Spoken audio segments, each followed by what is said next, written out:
음, 앞에 저희가 레포트 해봐서 설명이 한드린 것처럼 그 이제 빅데이터라고 하는 것을 활용을 하려면은 잘 정리가 일단 되어 있어야 됩니다.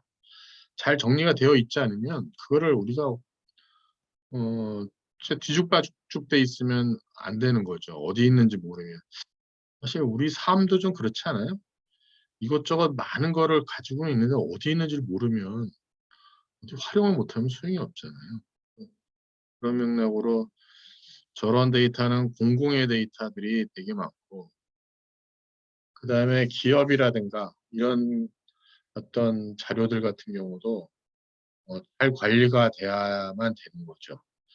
우린 그런 맥락에서는 이 컴퓨터를 써가지고 데이터 분석하고 관리하는 것이 유용해진 건 사실입니다. 이제 IoT 모듈 3, Everything Generate Data에 대한 내용을 보도록 하겠습니다.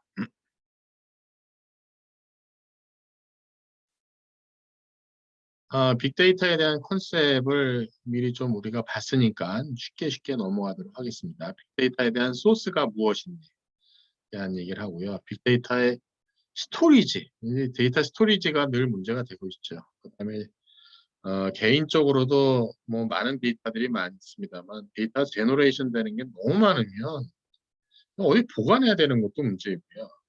보관에 대한 것이 이제 쓰레기 데이터들이 꽤 될 수도 있는 것이 있습니다. 그다음에 빅데이터 어널리틱스 하는 거, 비즈니스에 활용될 수 있는 어널리틱에 대한 분석 툴에 대한 거를 보도록 하겠습니다. 빅데이터에 대한 걸 보도록 하겠습니다. 데이터 인포메이션, 데이터라는 게 인포메이션인 거죠.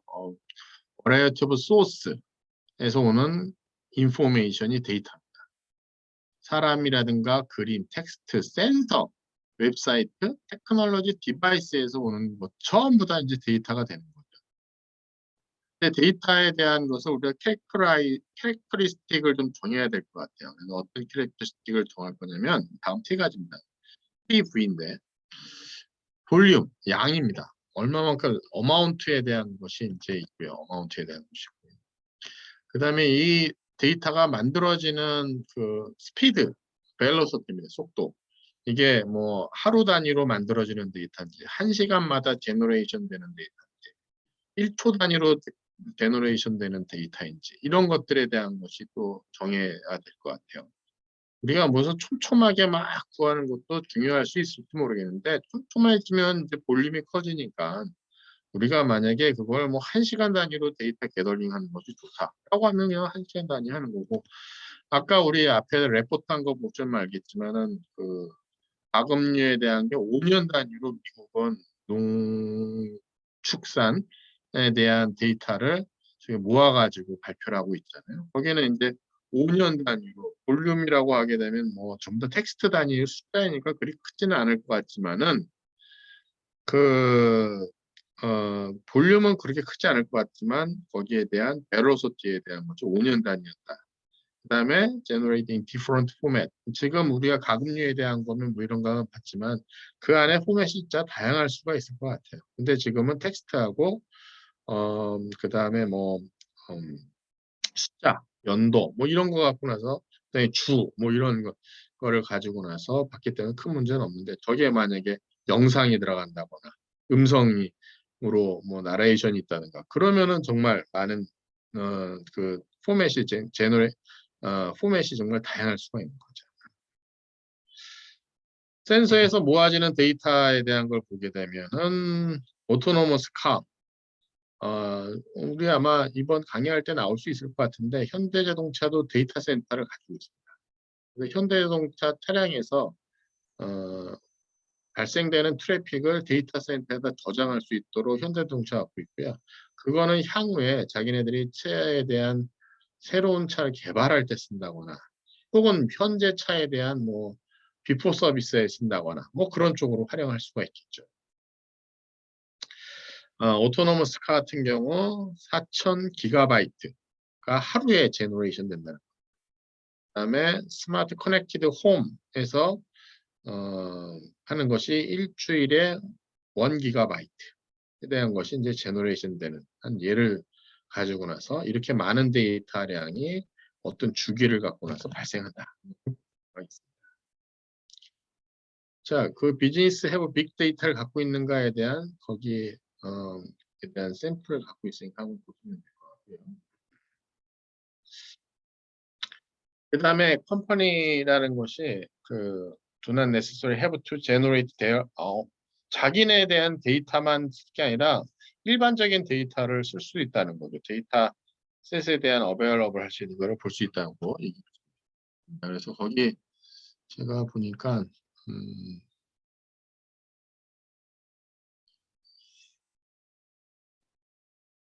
슬라이드 쇼 말고 제가 하나 이런 거. 여기 보면은 빅데이터 만들어지는 거에 대해서 뭐 유튜브 영상에 대한 게 많아지고 텍스트에 대한 것도 있고 뭐 하는데 여기 보면은 인터넷 관련된 스태티스틱을 보는 게 있어요. 자, 제가 봤는데 이게 현재 지금 인터넷 관련된 통계입니다. 보시면은 인터넷 유저, 그 다음에 웹사이트, 이메일 현재 주고받는 거, 구글 서치하는 거, 그 다음에 블락 포스트 하는 거, 블락 포스팅 하는 거, 트위터에 대한 걸 지금 실시간적으로 보여주는 스태티스틱에 대한 것도 있고 여기서 발생되는 트래픽이 얼마나 많겠습니까? 그런 것들에 대해 보실 수가 있습니다. 자, 그래서 데이터셋, 프리 데이터셋에 대한 소스가 있고요. Ready to be used and analyzed 준비가 되어 있다는 거죠. 자, 이거에 대한 것이 이제 레포트 여러분 아까 저랑 같이 봤었던 것이고요. 그 다음에 빅데이터에 대한 챌린지가 뭐가 있는지 보게 되면 IBM이 빅데이터 에스티메이트 한 걸 보게 되면 each day we create 2.5 퀸트리온. 퀸트리온이 제가 얼마큼 큰 숫자인지 모르겠는데 뭐 상당히 큰 거가겠죠. 그래서 상당히 큰 바이트를 제너레이션 하고 있고요. 스토리지 프로블럼이 있다는 거지. 어떤 프로블럼이 있느냐면 매니지먼트 하는 거, 시큐리티 하는 거, 리던던시, 어널리틱스, 액세스에 대한 빅데이터에 대한 문제가 이렇게 5가지 측면으로 있다. 그래서 하나하나씩 여러분들이 좀 보시기 바라겠습니다. 근데 예상할 이런 문제가 있을까 하는 문제들을 하나하나씩 되어 있을 거예요. 거기 슬라이드에서는 지금 매니지먼트에 대한 거 하나 있지만 거기 시큐리티 리던던시에 대한 거기 플러스를 누르시면 여기 플러스를 누르시면 그거에 해당하는 설명이 하나하나씩 다 잘 나올 겁니다. 한번 여러분들께서 공부하시기 바라겠고요. 그 다음에 이제 빅데이터를 어디다 저장할 거냐. 이게 이제 데이터 센터에다 무조건 다 집어넣어가지고 뭐 일상에 대한 정보를 매일 집어넣겠다. 요즘 뭐 유튜브 같은 경우도 브이로그 찍어가지고 계속해서 집어넣는데 사실 저도 궁금해요. 그 많은 사람들이 유튜브 영상을 올리는데 저도 유튜브 영상을 올리는데 그 많은 영상들을 어떻게 다 저장을 할까? 그러면 이제 최신 정보 혹은 많이 찾는 정보는 냅두고 그럼 잘 안 찾는 정보는 이제 압축해서 넣거나 뭐 그런 거겠죠. 그것이요. 그러다가 이제 너무 많아지면 이제 정책을 바꿔서 일정 시간 지난 것들에 대한 건 이제 폐기해야 된다든가 뭐 개인적으로 백업을 하게 한다든가 이제 그렇게 되겠죠. 빅데이터 이제 typical stored in the multiple server 데이터 센터에다가 이제 저장을 하죠. 포그 컴퓨팅이라고 하는 것이 엔드 유저 클라이언트의 엣지 디바이스인데 이게 substantially amount of pre-processing 한다는 거고 스토리지에 대한 걸 하는 겁니다. 그러니까 이 포그 컴퓨팅이라는 것이 엣지 쪽에 있으면서 뭘 하냐면 클라우드 쪽에 올리기 전에 뭐 일부는 자기가 보관할 수도 있고요. 일부는 좀 정량화 뭐라 해야 되니까 좀 정리한 데이터를 해서 올린다든가 하는 것을 이제 포그 컴퓨팅이 할 수 있는 거죠. 그러면은 클라우드에다가 이것저것 들어갈 수 있는 양을 줄일 수가 있고요. 일부 데이터는 포그 컴퓨팅에서 바로바로 프로세싱되는 장점도 가질 수 있을 것 같아요. 그래서 보면 프리 프로세스드 데이터에 대한 것이 컴퍼니 시스템에 이제 피드백되고 된다는 그런 내용입니다. 커뮤니케이션 to from 서버, 그럼 서버에 주고받는 거, 그다음에 디바이스 퀵커, 저가 좀 빨라지겠죠. 그다음에 이제 네트워크로 가는 밴드위드스도 이제 좀 줄어들 수 있을 것 같아요.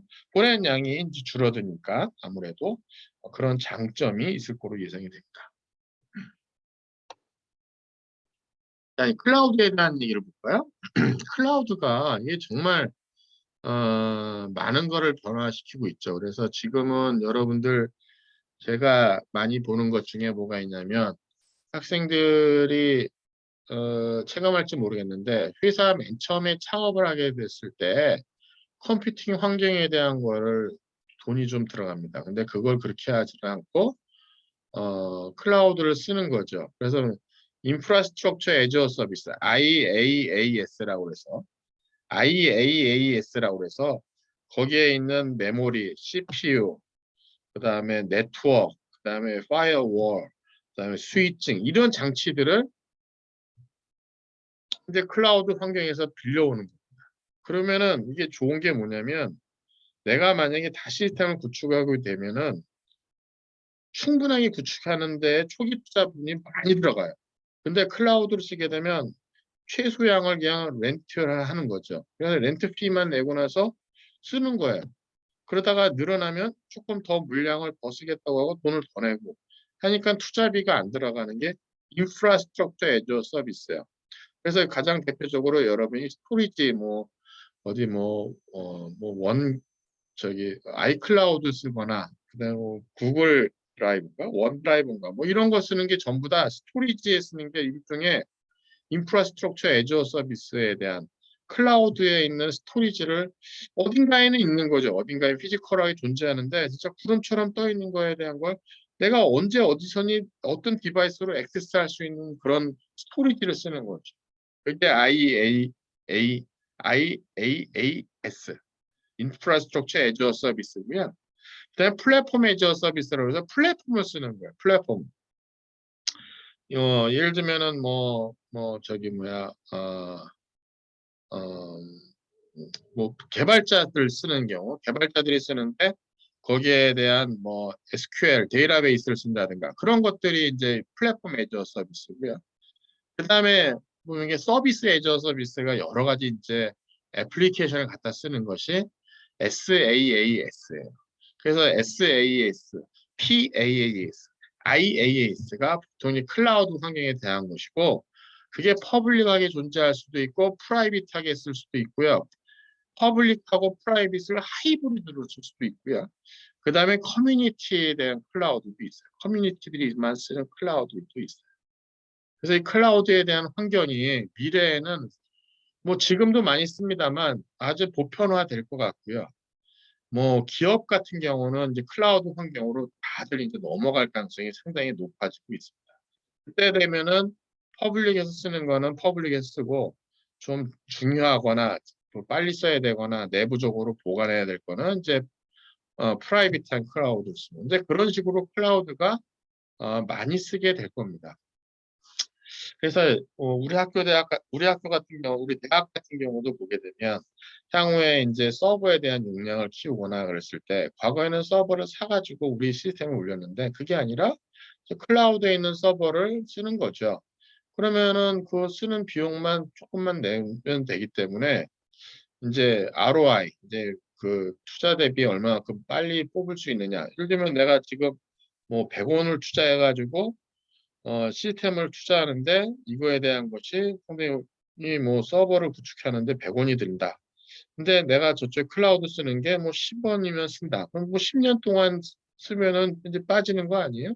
이제 그런 거를 계산해 가지고 해놨는데 현재는 약간의 내가 데이터 센터를 프라이빗하게 우리 회사에다 꾸미는 게 약간 더 싸다고 생각할지 모르겠으나 이제 점점 클라우드 환경을 빌려 쓰는 것이 더 좋을 것 같고요. 우리 학생들이 쓰는 것 중에 제가 지금 하는 걸 보게 되면은 그 GPU 쓰는 걸 보면 확실히 알 수 있어요. 내가 GPU를 사가지고 내 머신에다 붙여서 쓰는 것보다는 그냥 GPU를 그 시스템에 있는 걸 빌려가지고 쓰는 거. 그래서 한 달에 얼마 내가지거나 혹은 런타임 피를 쓰거나 뭐 그렇게 쓰는 것이 훨씬 더 좋을 수가 있죠. 화면을 제가 다른 화면을 공유를 하고 있었네. 이 화면. 아까 내용도 혹시 제가 아까 좀 말씀하시지.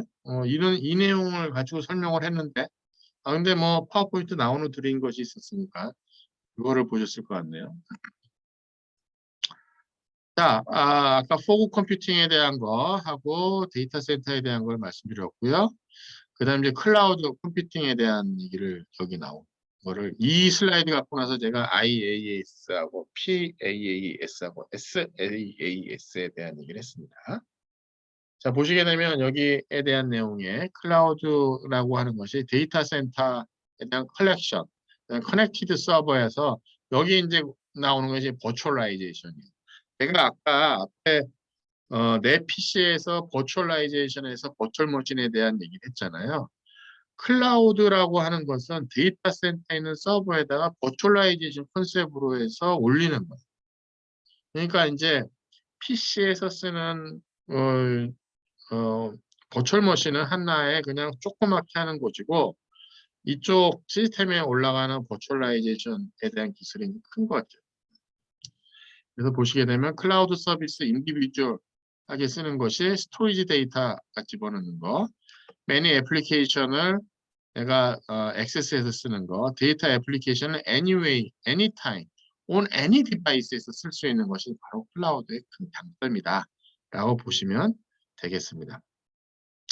엔터프라이즈에 대한 것이 뭐가 있느냐? 오거나이제이션은 데이터, 회사의 여러 가지 데이터를 뭐 특정 위치에서만 쓰는 게 anywhere, at any time에서. 그다음에 스팀라인드 IT 오퍼레이션 할 수 있고요. 그다음에 온사이트 IT 이퀴먼트에 대한 것을 리듀스하거나 엘리미네이트 할 수 있어요. 그러니까 우리 회사의 IT 이퀴먼트를 두리지 않기 때문에 뭐 메인티넌스 하는 게 없을 수 있고요. 그걸 굳이 우리 그 네트워크 부서 운영하는 사람을 고용할 필요가 없을 수 있죠. 그다음에 이 장치가 없기 때문에 코스트도 안 들고요. 에너지, 그다음에 공간도 들지 않습니다. 그러니까 상당히 편하죠. 그러니까 자리에 있는 컴퓨터 갖고 나서 다 클라우드를 쓸 수 있는 환경이 되면 필요가 없고요. 심지어는 퍼스널 트레이닝도 필요가 없는, 그러면 각자가 그냥 클라우드에는 접속해서 쓸 수 있는 그런 장점이 있습니다. 그래서 회사에는 엔터프라이즈에서는 이제 클라우드 환경으로 거의 많이 넘어가 있고요. 여러분들이 필드에 나가게 되면 이제 보편적으로 쓰게 되는 것이 클라우드 환경이 되겠습니다. IoT 장치에서 IoT 디바이스들이 빅데이터를 데이터 센터로 보내고 그게 클라우드 서버라고 보시면 되겠고요. 거기서 컴퓨팅하는 거에 대한 것이 다시 아래쪽 디바이스에 내려와 가지고 액추레이터 동작을 하는 것까지 같이 묶이는 거라고 보시면 되겠습니다. 자, 지금은 이제 빅데이터에 포커스를 두고 있습니다. 자, 그 다음에 이제 분산 시스템입니다. 디스트리뷰티드 시스템. 디스트리뷰티드 데이터 프로세싱이라고 하는 것이 라지 볼륨을 스몰 사이즈로 조그맣게 만드는 것이고요. 스몰 사이즈를 이제 디스트리뷰션 해가지고 여기저기 쓰게 되는 것이 되겠고요. 각각에 있는 디스트리뷰티드 아키텍처의 컴퓨터는 빅데이터의 어떤 부분으로 볼 수가 있고 이제 하도브라는 것이 있습니다. 하도 was created here with this big data volume. 이 하도브에서에 대한 것이 인더스트리 스탠다드가 되는데 스케일러빌리티인가 폴트 톨러런스에 대한 것을 주 포커스로 하고 있습니다. 스케일러빌리티라는 것이 이제 조그맣게 한 것을 크게 확장할 수 있는 거니까 빅데이터 할 때는 반드시 필요한 것이고요. 여러 가지에 대한 게 이제 이렇게 폴트 톨러런스 그러니까 오차를 줄이는 그런 것이 되겠죠. 그래서 제가 하도브에 대한 거를 여러분들한테 조금 보여주기 위해서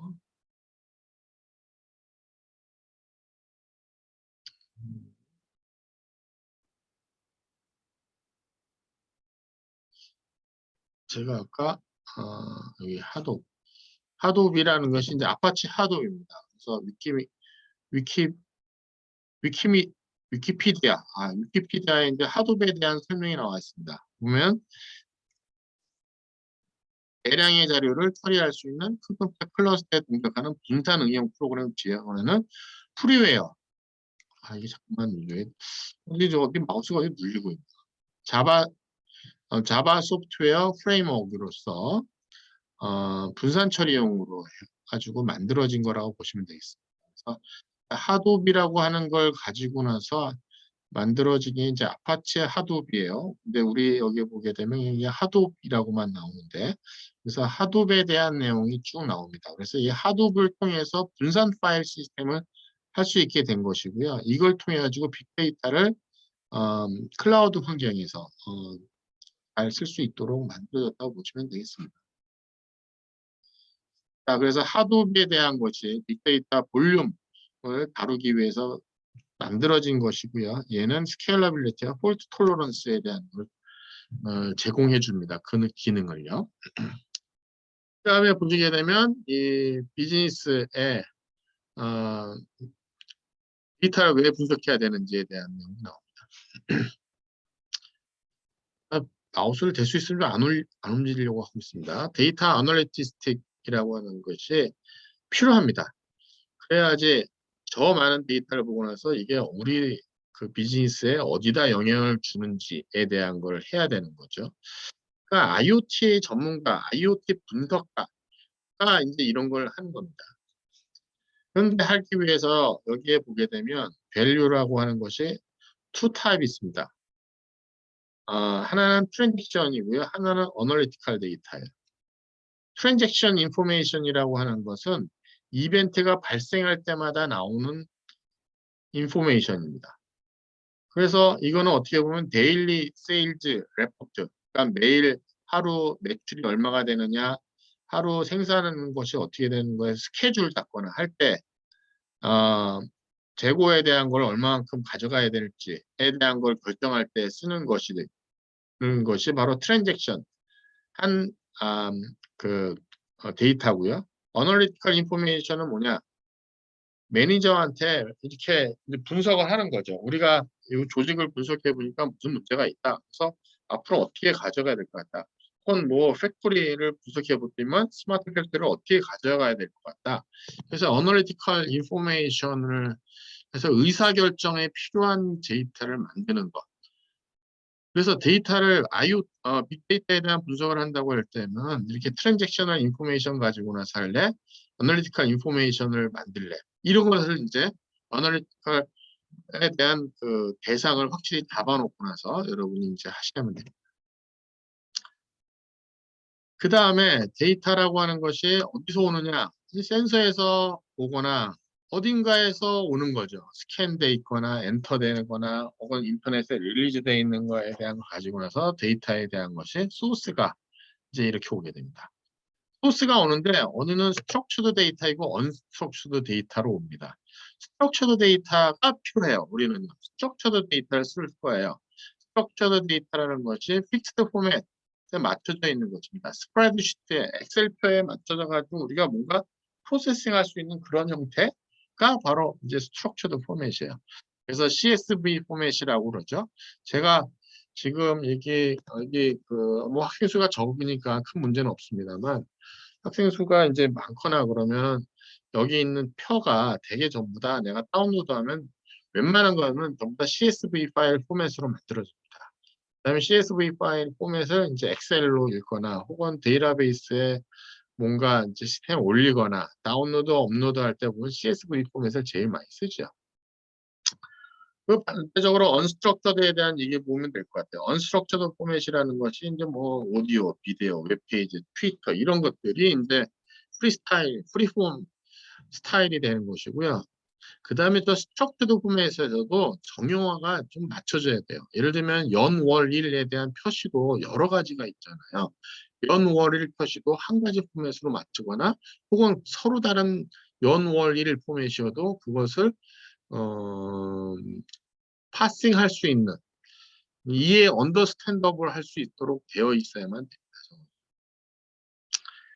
자, 그 다음에 언스트럭처드 데이터에 대한 것을 이제 어떻게 이제 그 툴을 읽어오느냐 보면 HTML 페이지를 그냥 읽어오는 웹 스크래핑한 툴이 있고요.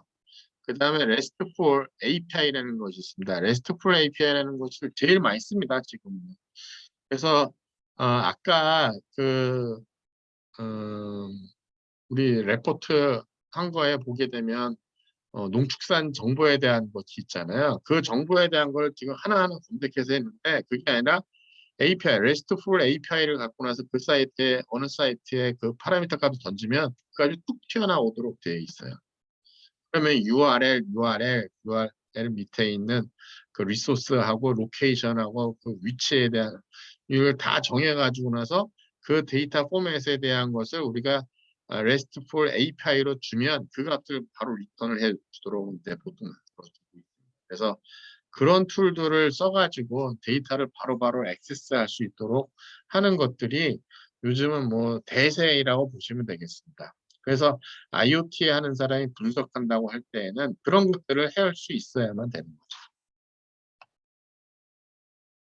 그 다음에 여기 보면 데이터 마이닝이라고 하는 것이 또 있습니다. 데이터 마이닝이라는 것도 이게 용어를 여러분들이 잘 쓰셔야 됩니다. 데이터 마이닝은 정말 많이 쓰는 툴입니다. 여기 보면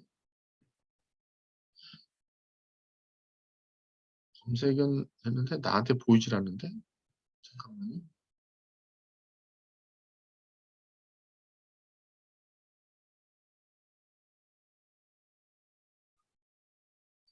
어,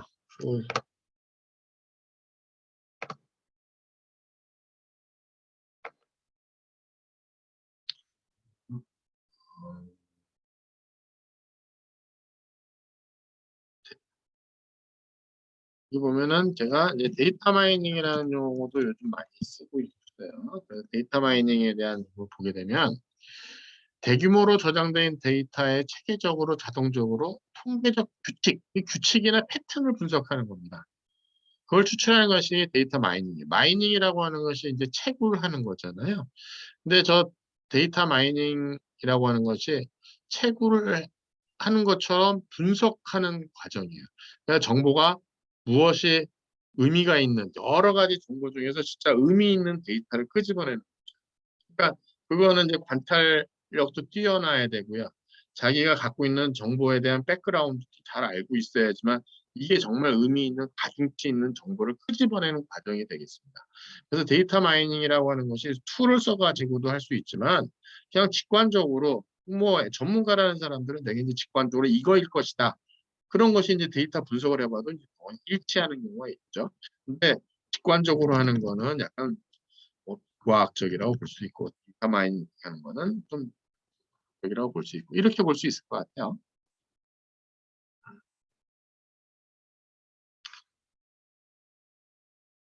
자, 그래서 데이터 마이닝에 대한 내용이 있고요. 데이터 마이닝이라는 것이 로우 데이터, 그러니까 저희 가공되지 않은 그런 데이터를 미닝풀한 인포메이션으로 끄집어내는 것이 데이터 마이닝입니다.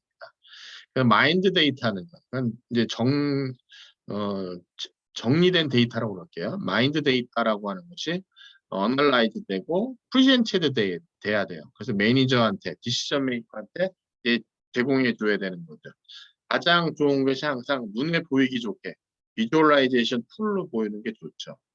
그래서 어떤 베리어블에 대한 숫자, 데이터 포인트에 대한 숫자, 데이터 프로세싱 하는 타임라인이 있는지, 그다음에 아이템이 있는지 이런 것이고 차트에 대한 걸 하거나 라인을 포함하거나 컬럼, 바, 파이, 스캐터에 대한 형태로 이것이 이제 모형이 주어지겠죠. 여기 보게 되면 이제 이게 뭐 이렇게 그래프 형태, 그다음에 파이 모양, 뭐, 뭐 이거는 이것도 뭐 점선으로 표현되는 거, 막대 그래프, 바에 대한 걸로 이제 차트에 대한 걸 보여줌으로써 매니저한테 혹은 decision 메이커한테 이거 어떤 것이다 라고 하는 거에 대한 얘기를 할 수가 있는 거죠. 그러면은 이제 한눈에 보기 편하게 만드는 것까지가 빅데이터 아널리시스가 해야 되는, 아널라이저가 해야 되는.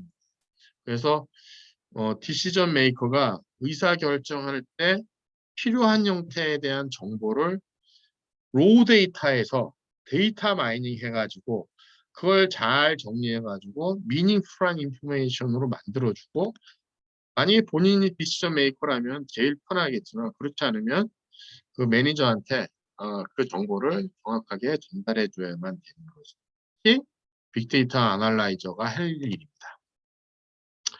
근데 그거에 대한 툴들이 있어요. 보게 되면 데이터 아날리시스라고 하는 것이 인스펙팅하고 클리닝하고 트랜스포밍하고 모델링하고 하는 것들이 있습니다. 그래갖고 uncover useful information. 그러니까 useful information을 찾는 것이 이제 데이터 아널리시스가 해야 되는 과정이 되는 거고요. 그래서 이제 스트리티지를 따야 되는데 도움이 돼야 되는 거죠. 비즈니스 하는데 이제 도움이 되는 거죠. 그래서 이제 어널리시스하는 타입을 내가 어떤 게 하는 것이 좋을지, 그냥 베스트 툴로서 어느 걸 선택을 해야 될지에 대한 것도 이제 고민을 해보게 될 겁니다. 툴이라고 하는 것이 뭐 간단하게는 엑셀 쓰면 됩니다. 뭐 저도 뭐 엑셀 가지고는 이것저것 많이 하고, 학생들 성적 처리하거나 뭐 이전 연도에 하고 애들이 어떤가의 분석은 전부 다 엑셀 갖고 제가 합니다. 구글 아널리틱스라고 하는 것도 있나 봐요. 저는 이건 써보진 않았습니다. 그래서 구글에서 제공해주는 아널리틱스라는 툴 가지고 쓸 수도 있고요. 그렇지 않으면 이제 대규모 형태로 패키지를 이제 쓰는 것을 또 있죠.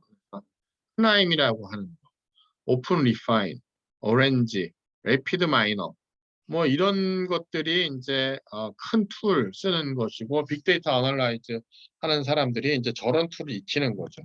그래서 저런 툴을 익히는 과정이 이제 뭐 IoT 뭐 데이터 분석과 과정에서 어떤 툴을 쓰느냐에 대한 걸 많이 배우게 되죠. 그래서 저 리파인 같은 오픈 리파인 같은 경우가 이제 약간 뭐랄까 프리하고 파워풀하다고 그러는데, 뭐 이거는 뭐 여러분이 아까 여기 보는 것처럼 베스트 툴이 이제 어느 게 우리 맞는 건지에 대한 거는 뭐 선택을 해야 되겠죠. 자, 빅데이터에 대한 내용은 얼추 다 했고요. 그 다음에 여기 여러분이 이제 랩 해보는 것이 하나 있습니다. 엑셀 가지고 쓰는 건데, 제가 이걸 좀 해볼까 하다가 이건 그냥 자발적으로 여러분들이 그냥 하는 걸로 할게요. 여기 보게 되면 이 엑셀 가지고 여러분이 해보면 어떤 것을 할 수 있냐면은, 그 데이터를 입력을 하고 난 다음에 데이터 포캐스트 하는 걸 해볼 수가 있어요. 그 값을 그 함수를 집어넣고 포캐스트 하는 거를 해볼 수가 있어요. 이게 아까 그랬잖아요. 제가 맨 처음 할 게 뭐가 있냐면은 하는 거에 제일 중요한 게 포캐스트, 프리딕션 하는 것이 제일 중요하다고 말씀드렸잖아요. 그러니까 데이터에 대한 걸 집어넣고 어, 엑셀과 하지만은 결과적으로 해야 되는 건 이제 포캐스트에 대한 것을 하는 거예요. 프리딕션을 하기 위한 거죠. 근데 그 엑셀 갖고 나서 또 간단하게 하는 것이고, 여기 수식을 집어넣어 가지고 하는 건데, 이거는 그냥 여러분이 그냥 자율적으로 그냥 해보는 걸로 하도록 하겠습니다. 자, 마지막 빅데이터에 대한 걸 좀 서머리를 좀 하겠습니다. 캐릭터리스틱을 정해야 되는데, 특징이 보면 볼륨, 벨로시티, 버라이어티에 대한 것이 있고요.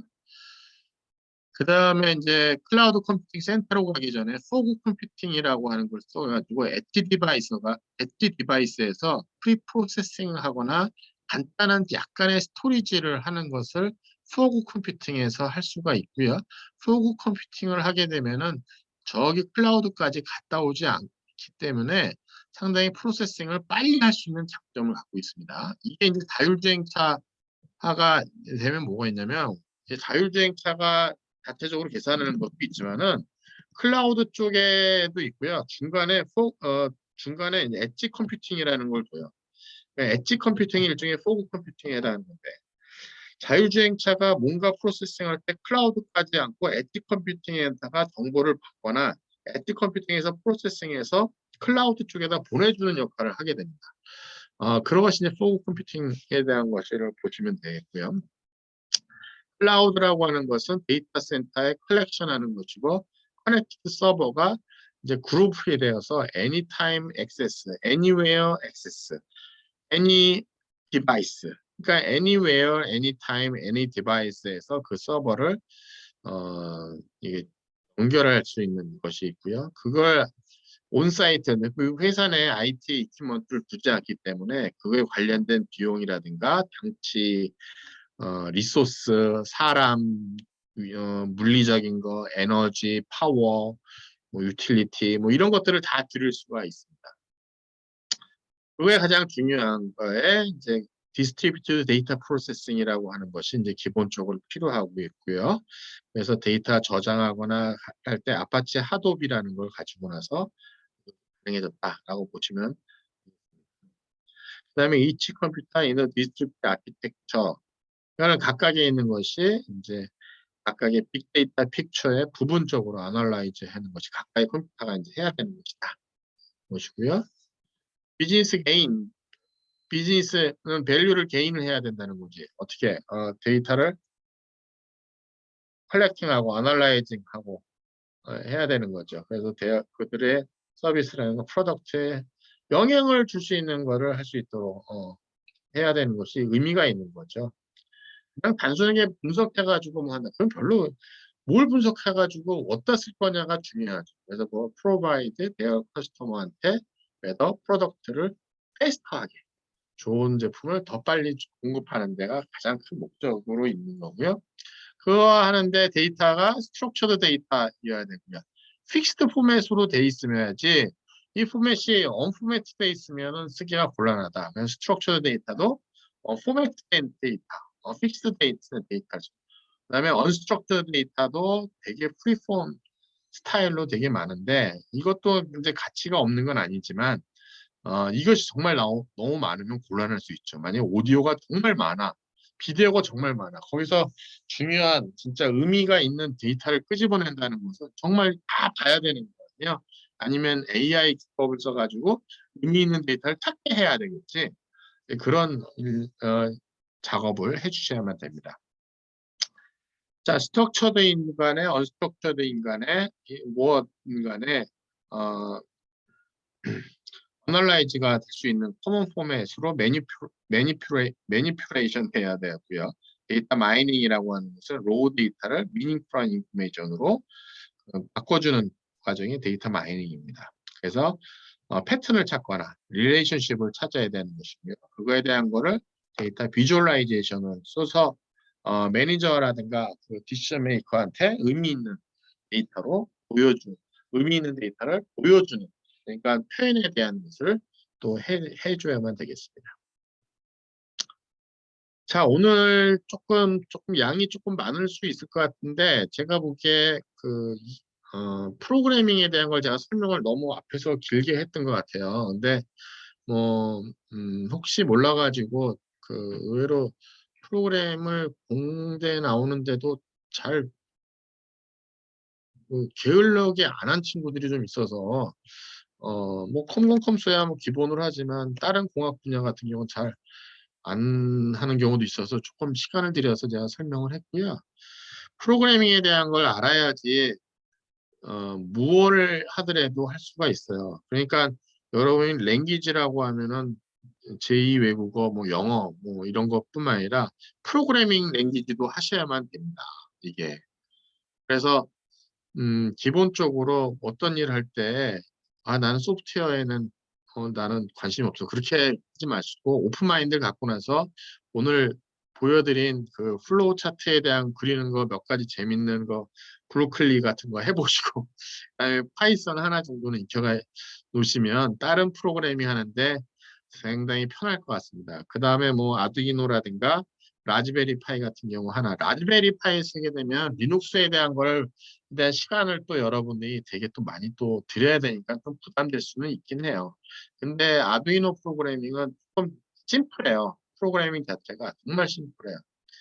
그래서 뭐 그런 거를 한두 개 정도 하시게 되면 IoT 관련된 프로그래밍에 대한 걸 이해해 보시고 프로토타입을 여러분이 뭐 하나 만드는 데 정말 큰 도움이 된다라고 말씀드릴 수 있습니다.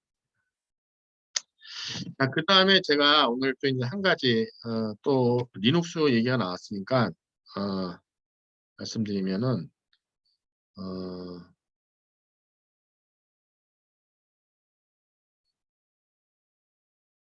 저희 코스에 보시게 되면 여기에 보면 코스에 보면은 어,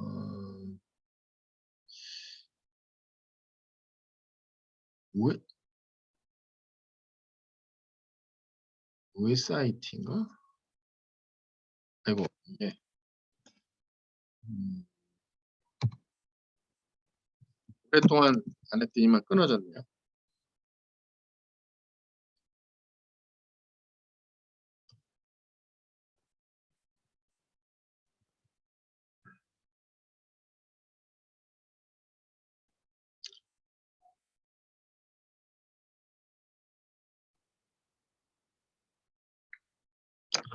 OSIT 보면 이렇게 보면 아까 제가 여기 OSIT 여기 OSIT 선택한 건데 여기 보게 되면 리눅스에 대한 공부를 해볼 수가 있습니다. 보면 리눅스에 대한 거 일단 리눅스 아마 여기부터 아마 베이직 컴퓨터 스킬 써가지고부터 나올 거예요. 이건 너무 심플하고요. 아마 이거부터 해서 리눅스 언해치드부터 해서 리눅스 이센셜 엔젠 리눅스 1, 2 이렇게 해야 순서라면 리눅스를 여러분이 여기서 또 공부를 해보실 수가 있고요. 이거는 제가 뭐 여러분 지금 하는 이 과정 없이 그냥 요게 선택하신 다음에 여기 내용 쭉 보시고 이게 8시간짜리구나. 여기 사인업 투데이 하게 되면 여기 보면 아까 우리 지금 하고 있는 것처럼